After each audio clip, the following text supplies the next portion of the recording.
Os voy a poner ahora, os quiero hablar de Adrià Gual, que es un catalán también, que nació en el 72 y murió en 1943, pero os voy a ¿Me poner lo puedes primero repetir?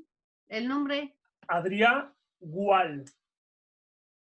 Os voy a poner un vídeo que habla un poquito de él y ahora...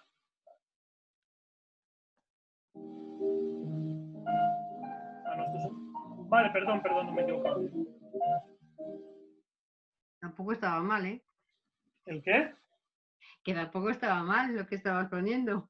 No, es que va de fondo, pero lo voy a quitar porque mientras van saliendo unas imágenes de su trabajo y de quién era él, os lo voy contando yo así de fondo. Quitamos el sonido. Sí, por favor, quitar el sonido. Y así me oís a mí. Bueno, pues mirad, Adrià Gual, como os decía, nace en el 72, muere en 1943.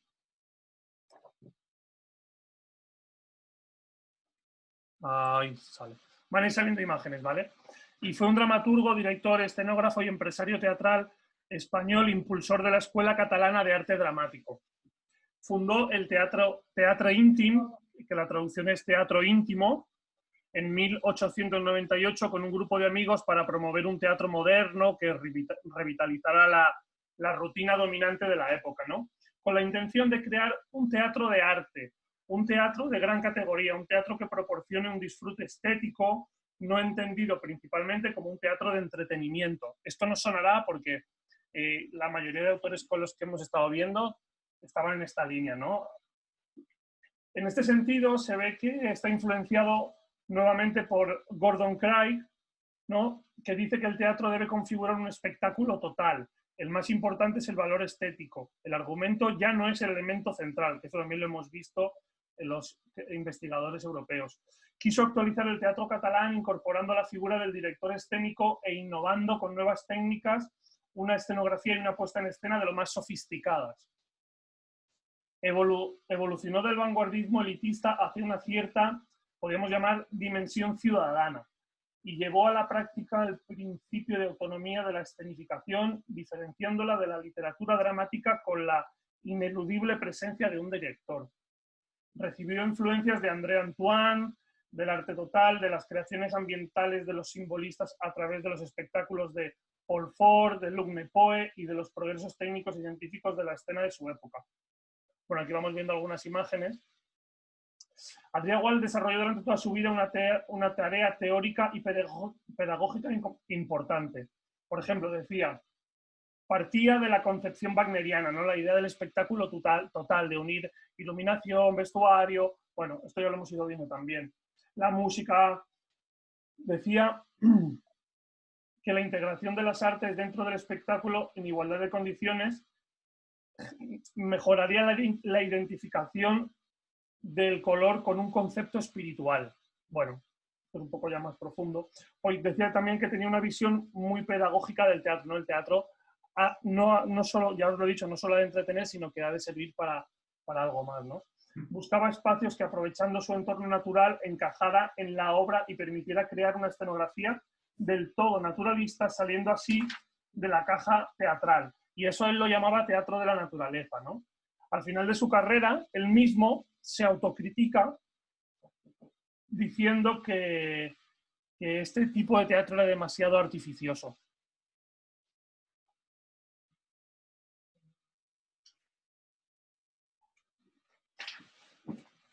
Bueno, pues eso es un poco Adrià Gual con su teatro íntimo. Y si no me equivoco, creo que tengo algún otro vídeo de él. No, vale. Bueno, estos serían las dos personalidades, Adrià Gual y Rivas Cherif, las personas que desarrollaron un poco más el concepto de investigación, ¿vale? Entonces, bueno, os voy a poner una foto de quién era él, perdonadme, porque no sé si lo habéis visto. Aquí, a ver. Que por lo menos les pongamos cara, ¿no? Si algún día vemos alguna imagen de ellos. Bueno, este es Adrià Gual. Este era Rivas Cherif, como os decía antes. Aquí está Rivas Cherif, Lorca y la Xirgu. Aquí la tenéis a la Xirgu. Y aquí también Aquí ya como más solemne.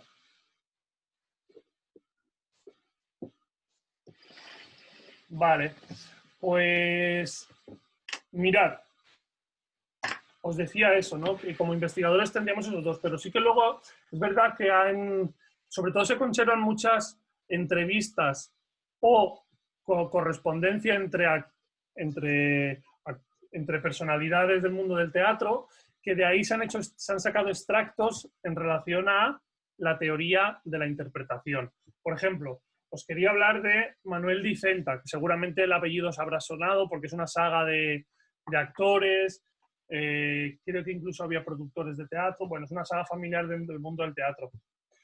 Mirad, Manuel Dicenta, yo soy muy feo, os voy a poner imágenes, que creo que nos van a ir mejor. Mira, os voy a poner Manuel Dicenta declamando un poema de Machado y ahora os cuento un poquito más de él.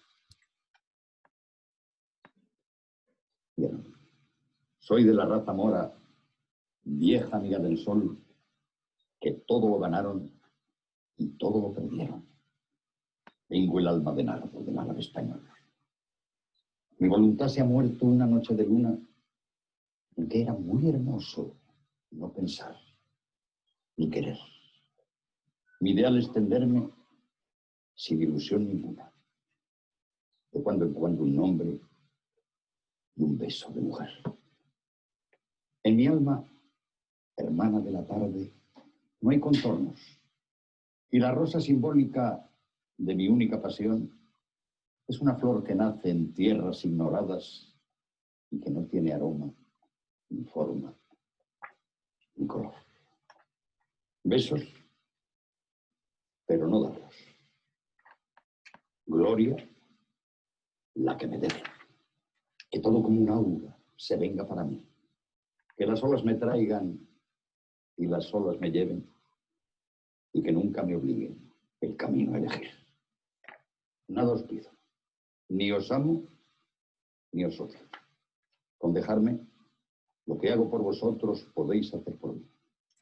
Que la vida se tome la pena de matarme, ya que yo no me tomo la pena de vivir. Mi voluntad se ha muerto una noche de luna, en que era muy hermoso no pensar ni querer. De cuando en cuando un beso sin ilusión ninguna. El beso generoso que no es de verdad. Soy como las... Bueno, aquí tenemos a Manuel Dicenta. Os voy a contar un poquito, a partir de esas entrevistas, cuál era su concepción de la interpretación. Pero sí que, bueno, os lo leo y ahora os hago unas preguntillas, a ver qué tal. Él fue formado en Madrid y trabaja en la mayoría de teatros de la capital. Fue un actor muy, muy, muy importante.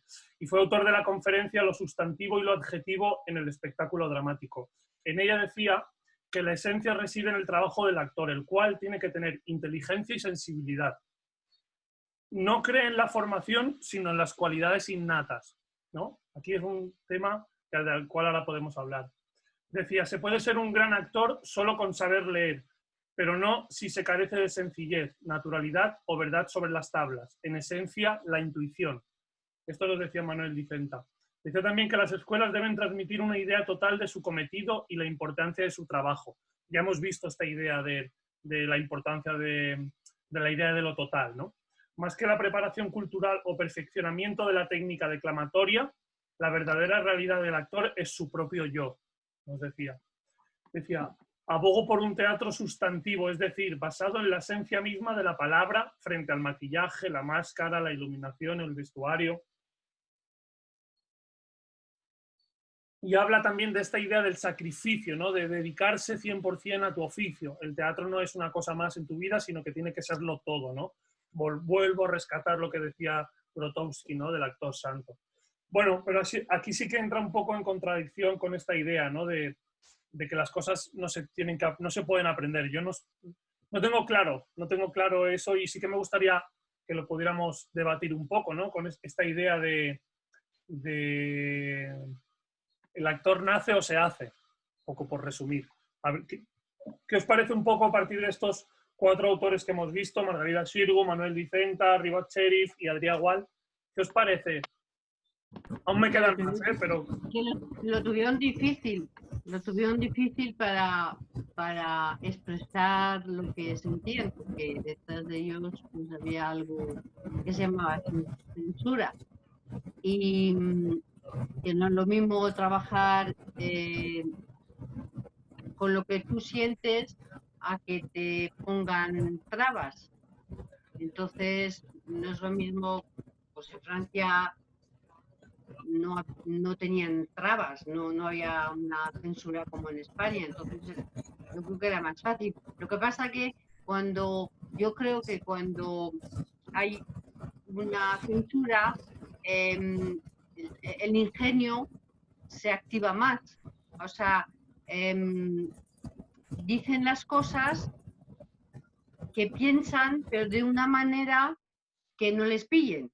Entonces, hay que pensar más, o sea, hay que trabajar más el ingenio.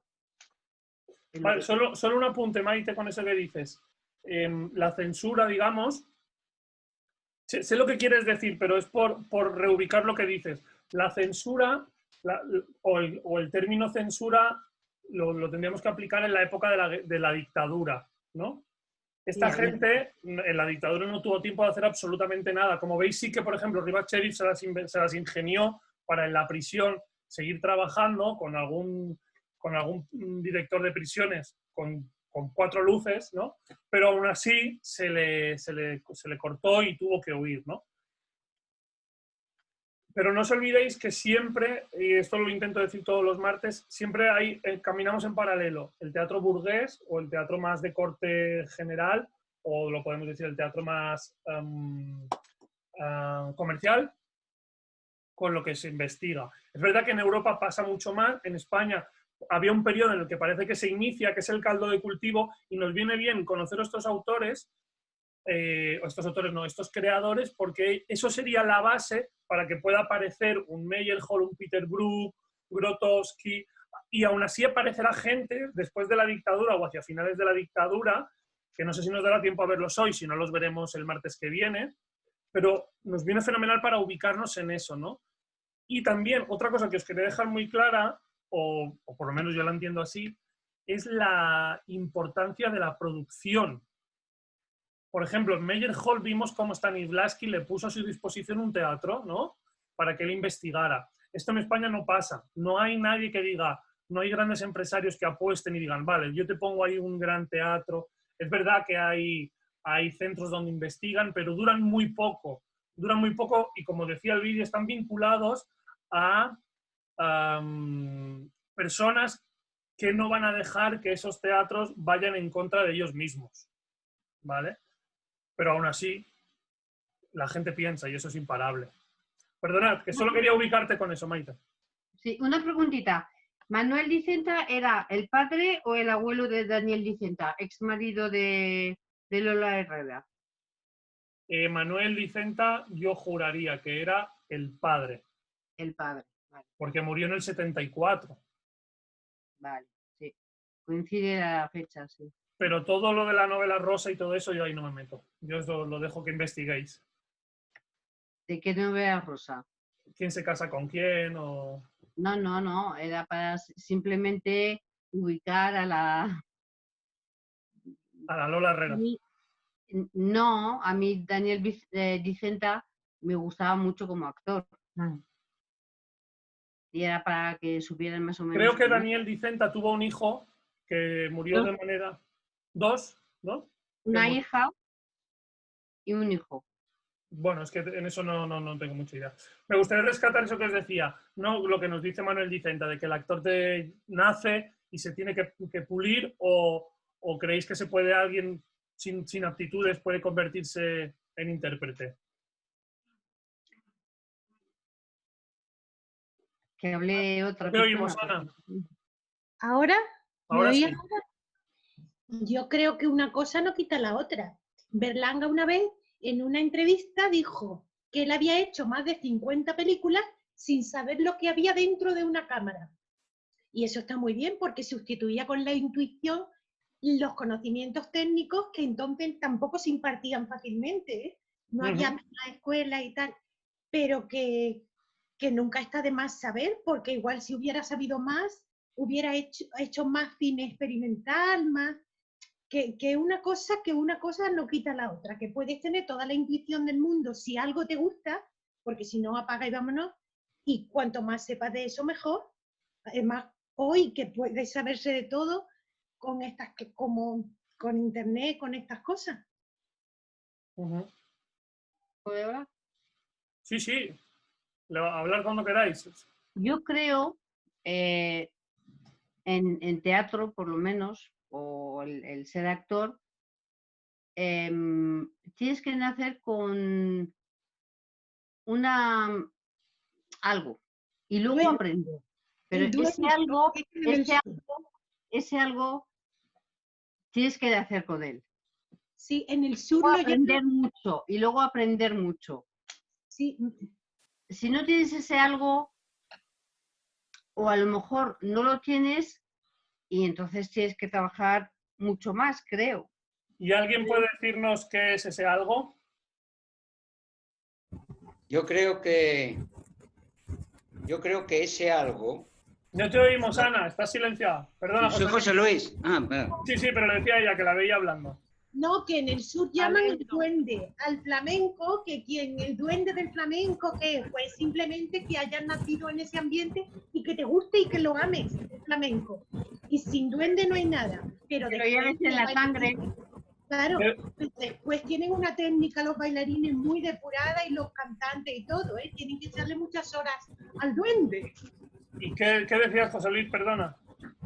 Yo creo que ese algo, ¿sí?, que se puede tener, te lo tienen que descubrir para ser actor.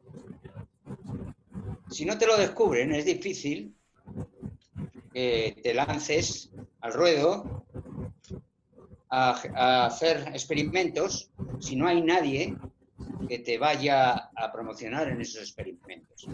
Luego sí, se nace con un algo, pero ese algo tú no sabes si lo tienes o no. El actor no sabe si lo tiene o no. Salvo que nazca dentro de una familia, un círculo o un ambiente en donde enseguida se ve cómo es la gente. O sea que, y la verdad, y de hecho, la mayoría de los actores buenos, y sobre todo últimamente, nacen de familias de actores. No hay muchos actores, estamos hablando de actores, no de creadores, ni de dramaturgos, ni de escritores. Es difícil que haya actores bueno, hay alguno que se puede poner de ejemplo porque últimamente lo sabemos, que era pescadero y yo no sé qué, y pero esos son los menos. Esa es mi opinión. Yo, por responderte a eso, José Luis, yo creo, y creo que sigue pasando hoy en el siglo XXI, igual que pasaba en el siglo XX y seguramente también en el XIX, hilando con esto que dices de nacer en familias.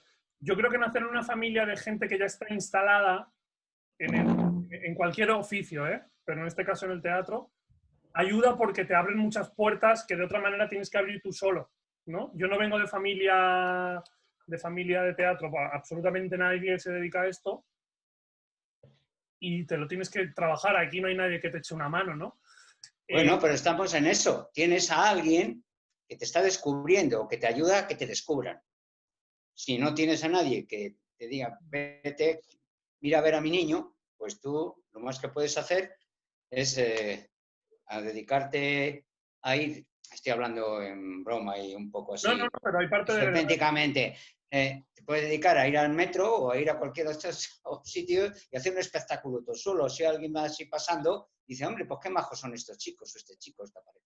Hay formas, ¿no? Pero vamos, que después se pueden descubrir, hay gente que descubre. Pero que lo que quería decir es que hay una industria instalada en este país desde hace ya muchos años en la que si naces estando con un pie dentro, lo tienes mucho más fácil. Hay que valer, no digo que con eso te lo regalen todo, que en algunos casos sí, se ve que hay gente que está ahí que dices, bueno, pues porque es de familia de quién es y... Pero también se ha visto sagas que eran muy buenos y de repente, pues uno de la saga quiere también ser actor y no tiene la chispa o no tiene el talento que tienen los otros. Ujú. O sea, no quiere decir que hayas nacido en una saga de actores, tienes más facilidad, pero también hay casos que no tienen tanto talento, pero tienen un nombre, un apellido. ¿Qué opináis el resto con la pregunta que hacía? ¿El actor nace o se hace? ¿O las dos cosas? Pues yo tengo un dilema, porque, por ejemplo, me pongo a pensar en el arte, en pintar, ¿no? Por ejemplo, la pintura. Sí, sí. Y yo no considero que todo el mundo valga para pintar. Pero, por ejemplo, en el teatro tengo ahí más dilema, porque yo creo que puedes aprender, si te gusta. No Ujú. sé, la verdad que no sé qué contestar. Me pongo ahí en un... En un dilema. No sé. Sí, sí, yo también convivo con ese dilema, no creas, ¿eh? Sí, sí, sí. Hombre, yo pienso que si tienes un Perdona, talento perdón, Cecilia, natural, perdón, Cecilia, que América lleva ahí 3 veces intentando... Ahora te doy paso, Cecilia. América. vale.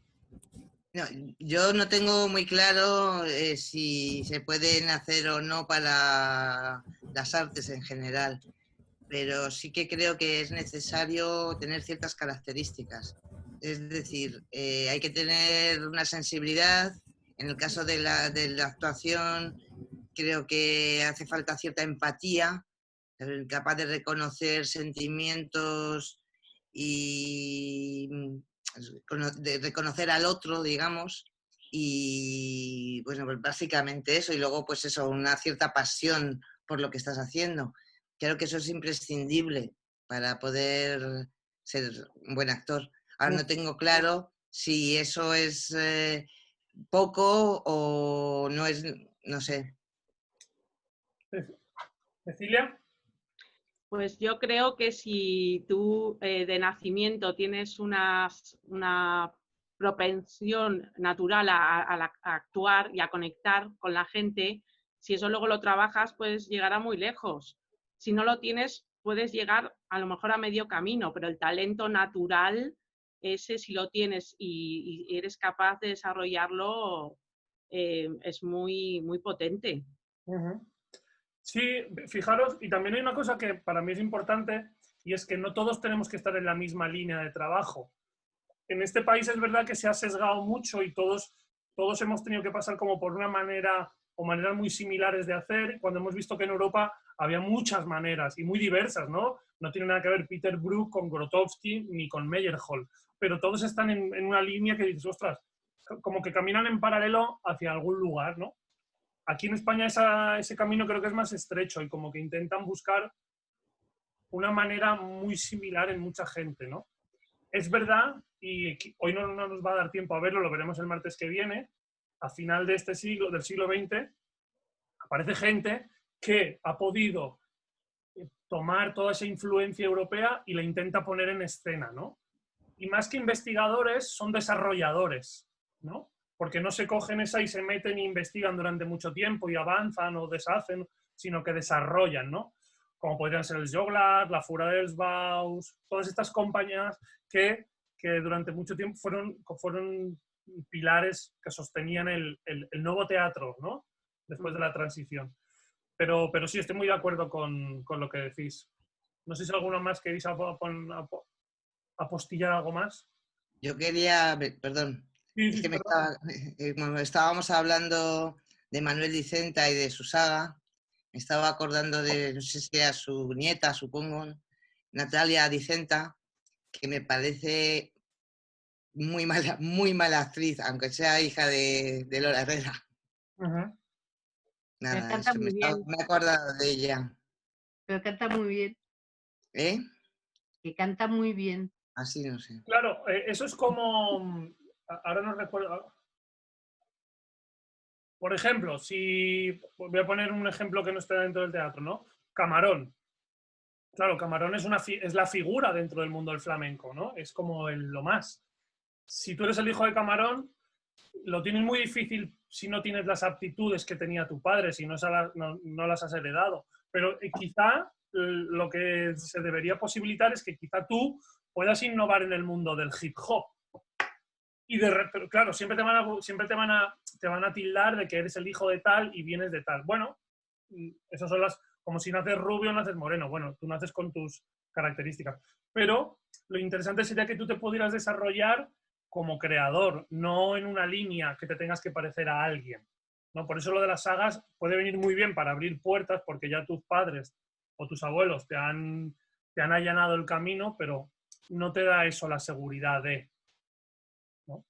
De que vayas Bueno, a... yo lo que quería decir antes no es que solamente ¿Se oye? Sí, sí, perfectamente. Lo que quería decir antes es que no solamente te tienen que descubrir porque naces con las cualidades, sino que tienes luego que trabajar. Uh-huh. Y además, claro, por supuesto, eso no, eso sí, pero el que ya de alguna manera tiene esas puertas abiertas para poder trabajar, ya se cuidarán de buscarle quien le enseñe bien. Has citado el caso de Camarón y yo, pues, hablando de música, pues hay familias, cada uno con su estilo, que a lo mejor no llegan a ser lo que fue el patriarca o la patriarca, pero mira, tenemos a los Flores, a cada uno le gustará y dirán que son así o que son asado. Pero Antonio Flores fue un músico excelente y no tenía nada que ver su estilo con el de su madre, ni con el de sus hermanas, ni... Entonces, bueno, que nacen dentro de una familia y luego cada uno toma su forma particular de expresarse. En el teatro lo mismo. Uno sale con una vena más cómica que dramática y puede que el que es más cómico que dramático sea capaz de ser mejor actor que el dramático que estaba considerado... es difícil, pero vamos, sin cualidades de nacimiento no se puede ser actor. Y sin formar y trabajar esas cualidades de nacimiento, tampoco. Bueno, pues ahí lo resumimos. ¿Estamos todos de acuerdo? Me han nombrado a Adi Aguilera, que era productor de danzarín, de bailarines y tal. Yo en una película sobre su vida, él decía que más que productor, organizador, de tal, él era cazador de talentos. O sea que, y eso fue hace mucho tiempo. O sea que si no te descubren es verdad. Bueno, pensad que esto ya lo hemos hablado en otras ocasiones.